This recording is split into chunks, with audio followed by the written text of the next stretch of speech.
Greetings, my fellow YouTubers, and welcome to Big D's Entertainment Rankings and Reviews.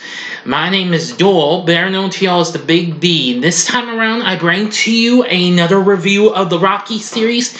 This time, it's 1985's Rocky IV, which is considered to be the most successful of the franchise. And it is, actually. It was also the highest grossing sports film for some time until it was surpassed by The Blind Side in 2009. But enough about that. Anyway, once again, like the last couple, the film is directed and written by old Sly himself, Sylvester Stallone, who once again plays the title character, along with Talia Shire, Burt Young, Carl Weathers, and Tony Burton back on the scene, plus also Bridgette Neilsen and Dolph Lundgren. The film was released by United Artists.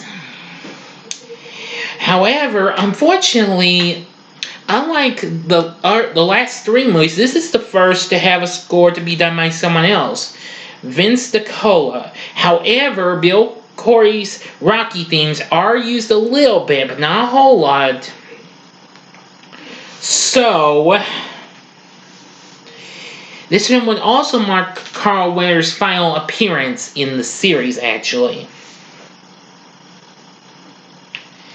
But anyway, I'm going to go ahead and get into the review. Now, we start by encountering someone new. Now, of course, we see a little flashback to seeing Rocky take out Clubber Lang in the end of the last movie. Well, Rocky redeemed himself and regained his heavyweight champion of the world. And also, decides to do a little favor with Apollo Creed, which we see as our opening credits go. And, yeah. So they were getting old, so they decided to go for a fight, and we see us freeze frame when it says directed by Sylvester Stallone. And it looks like Rocky's been doing well. However, unfortunately, a new brutal fighter comes along. More brutal than Clubber Lang is. And his name is Drago. Ivan Drago. He's a Soviet boxer, and he arrives in the U.S. with his wife, Ludmila. That's Bridgette Neilsen's character, and of course, Ivan Drago is, of course, played by Dolph Lundgren. Well, and his manager,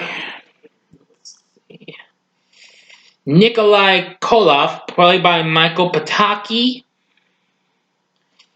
well, takes every opportunity to promote his athleticism as a hallmark of Soviet superiority. Well, apparently, things may take a turn for the worse for Rocky and his friend Apollo Creed. But anyway, now, there is some silly moments and what have you. Well, Paulie is having a birthday and he gets this big robot and what have you. Yeah, for his birthday, and that's incredible. But anyway, now, apparently Apollo, motivated by the patriotism and an innate desire to prove himself, he challenges Drago to an exhibition bout. Rocky has reservations, but agrees to train him despite his misgivings about the match. Well, hostility sparks between the two during a press conference regarding the match. The box exhibition takes place at the MGM Grand. Yep, you heard me correctly, as in the MGM Grand in Cincy itself, Vegas. Now, Apollo enters the ring, and over-the-top patriotic entrance, with Godfather of Funk, James Brown singing the song Living in America, which of course will be one of the two top 5 singles from the soundtrack. The other being Burning Heart by Survivor, who of course sung Eye of the Tiger for the last movie. Anyway, the bout starts tamely with Apollo landing several punches that are ineffective against Drago, but he suddenly retaliates with devastating effect. By the end of the first round, Rocky and Duke, Apollo's trainer, plead with him to give up, but he refuses to do so and tells Rocky to not stop the match no matter what. Drago continues to pummel him in the second round, and Duke begs Rocky to throw in the towel. Rocky honors Apollo's wishes, which allows Drago to land one final punch on Apollo, knocking him out and killing him. Yep. Now, apparently, before I go into a continuation, Drago displays no sense of contrition, commenting to the assembled media, "If he dies, he dies." Yeah, that was my little bit of warning, slight warning. So I'm going to give you 5 seconds to stop this video. If you've not seen this movie, if you go on, you were warned.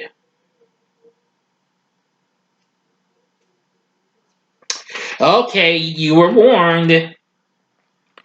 So, enraged by guilt and the Soviets' cold indifference, Rocky decides to challenge Drago himself. So, he's vacating the boxing World Heavyweight Championship in order to do so. So, Drago's camp agrees to an unsanctioned 15-round fight in the Soviet Union on Christmas Day, an arrangement meant to protect him from the threats of violence he has been receiving in the U.S. So Rocky travels to the Soviet Union without his wife Adrian, with only Duke and Polly to accompany him. They set up a train base in a remote cabin. So Duke opens to Rocky, stating that he actually raised Apollo and that his death felt like a father losing his son, and expresses his faith in Rocky that he will emerge victorious in the end. So apparently Drago uses high-tech equipment and what have you, a team of trainers and doctors monitoring his every movement, and regular doses of anabolic steroids. Whoa. But Rocky, on the other hand, does the best. With road work in hip-deep snow over mountainous terrain, mountainous. Oh, whoops! Yeah, I said mountainous. It's mountainous. Oops! Sometimes I get my words wrong. Sorry, everyone. I was just being funny. Where was I? Oh, yes. Let's see. He works out utilizing antique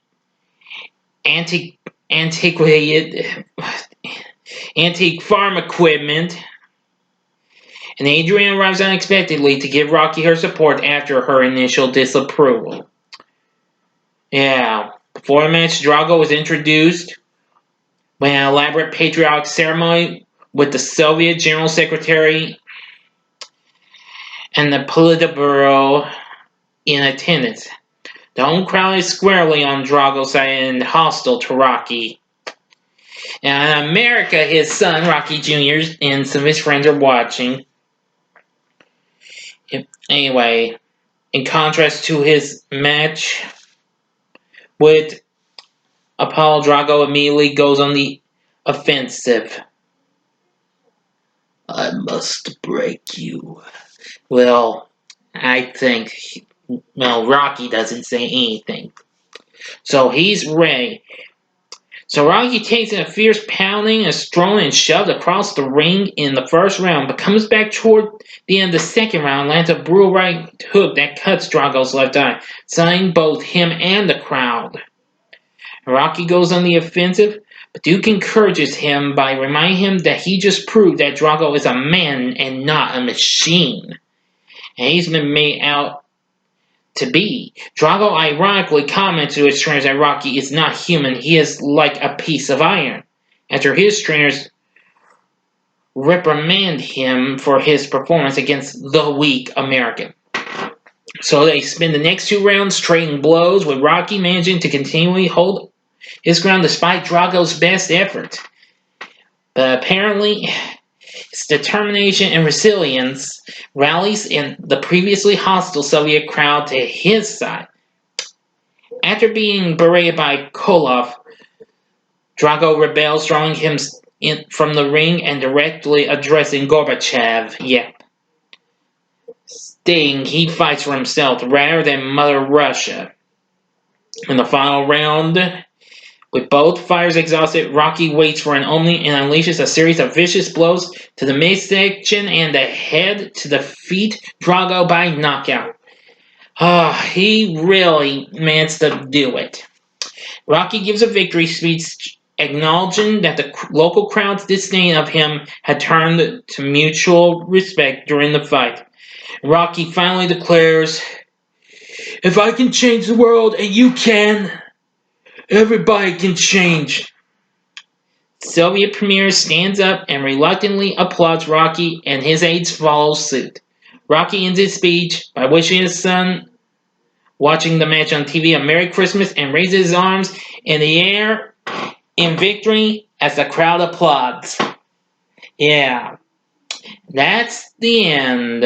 If you went through the rest of this review while he in the boring, you were warned. Shame, shame, shame. Now then. Now, I love this movie. Maybe not as much as Rocky 3 or 2 or even 1. But it's still good, though. The story might have a few hits or misses and what have you. My only one negative I have with the movie, this is shorter than any other of the Rocky franchise, than any of them, with only a mere hour and a half running time. But however, I do appreciate Rocky getting one of the best training he's ever gotten, aside from him getting trained by Apollo in the last movie, Rocky 3. Despite Bill Conti wasn't back, Vince DiCola's music was still good though, but I have to give credit to Survivor for bringing us another good song in Burning Heart. While it may not have reached #1 like Eye of the Tiger did, it still became a success. Anyway, now of course, let's see. About over 30 years later, in 2018, Drago would be back in Creed 2, which I'll be reviewing later on this week, where Apollo's son, Adonis, is challenged to fight Drago's son, Victor. But anyway, nevertheless, the cast of characters were absolutely good, especially old Sly. I have to give Dolph Lundgren credit as well. He was absolutely superb. But anyway, I mean, while Apollo's death was kind of a sad bit for us, but however, everything turns out for the best in the ending. Now the question is, would I recommend Rocky 4? Sure, go ahead. I mean, you may like it, you may not. This did get mixed response, but I do have some respect for this movie, and like I said, I do love this just like the last 3 movies. So, I'd say Rocky 4 is worth checking out. Now, what did you think of Rocky 4? Did you like it? Or do you not like it? Or what are your thoughts on the movie? Please feel free to tell me in the comments section. And like and subscribe to my channel as well. And be a part of the Big D Nation. And join me again next time when I review Rocky 5. Which is probably the weakest of the series, in a way, from my point of view.